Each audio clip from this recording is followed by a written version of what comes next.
kalp damar sistemi ilaçları grubunda yer alan Zoprotek 15 ve 30 mg'lık, 14 ve 28 tablet içeren blister ambalajlarda sunulmaktadır. İlacın etken maddesi zofenopril'dir. Zoprotek film tablet nedir, ne için kullanılır? Zoprotek, anjiyotensin dönüştürücü enzim inhibitörler adı verilen kan basıncını azaltıcı ilaçlar grubuna aittir. Zoprotek, yüksek kan basıncının tedavi edilmesinde kullanılır. Kalp yetmezliği belirtisi veya semptomu gösteren veya göstermeyen hastalarda ve kan pıhtılarını dağıtma tedavisi almamış hastalarda kalp krizinin tedavisinde kullanılır. Zoprotek film tableti kullanmadan önce bilmesi gereken hususlar şunlardır. İlacın etken maddesine veya yardımcı maddelerden herhangi birine karşı duyarlılığınız varsa bu ilacı kullanmayınız.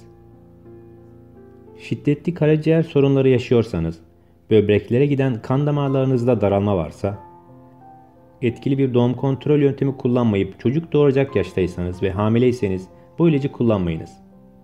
Diyabet hastasıysanız veya böbrek fonksiyon bozukluğunuz varsa, aliskiren içeren tansiyon düşürücü bir ilaç ile beraber bu ilacı kullanmayınız.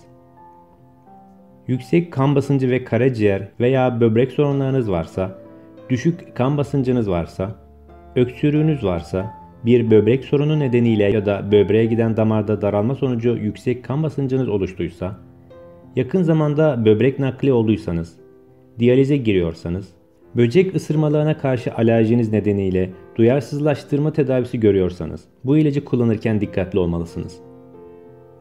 Bu ilaç baş dönmesi veya yorgunluğa sebep olabilir. Böyle bir durum olursa araç veya makine kullanmayınız.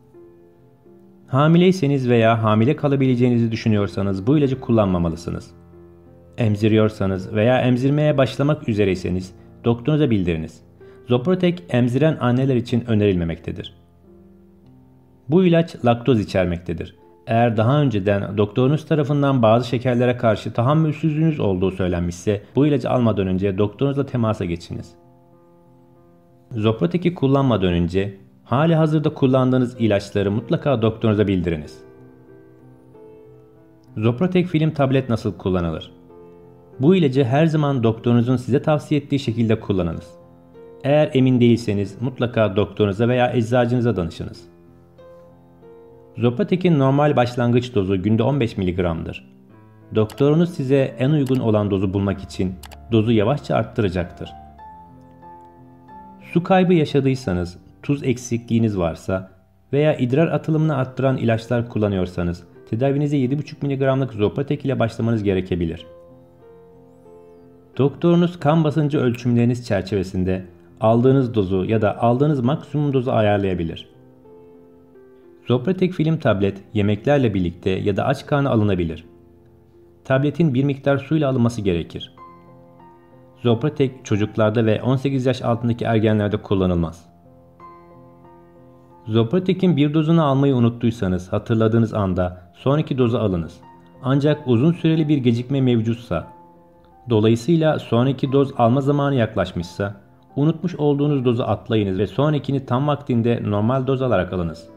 Unutulan dozları dengelemek için çift doz almayınız. Zoprotek film tabletin kullanımıyla oluşabilecek olası yan etkileri ise şunlardır. Zoprotek kullanımıyla yaygın olarak halsizlik, bulantı ve kusma, baş dönmesi, baş ağrısı ve öksürük görülebilir. Yaygın olmamakla birlikte genel zayıflık hali, kas krampları ve deri döküntüsü görülebilir. Dudaklarda, yanak, göz kapakları, dil, damak ve gırtlakta nefes almayı zorlaştıracak şişme gibi belirtiler çok ciddi yan etkilerdir. Bunlardan biri sizde mevcutsa, Zoprotek'e karşı ciddi alerjiniz var demektir. Böyle bir durumda Zoprotek alımını kesip derhal doktorunuzla görüşmelisiniz. Bu videoda dinlediğiniz bilgiler ilacın prospektüsünden alınmıştır. Video içeriği sizin için faydalı olduysa destek için videoyu beğenip kanala abone olun. Görüşlerinizi ve sorularınızı yorum bölümünde paylaşın. Sağlıklı günler dilerim.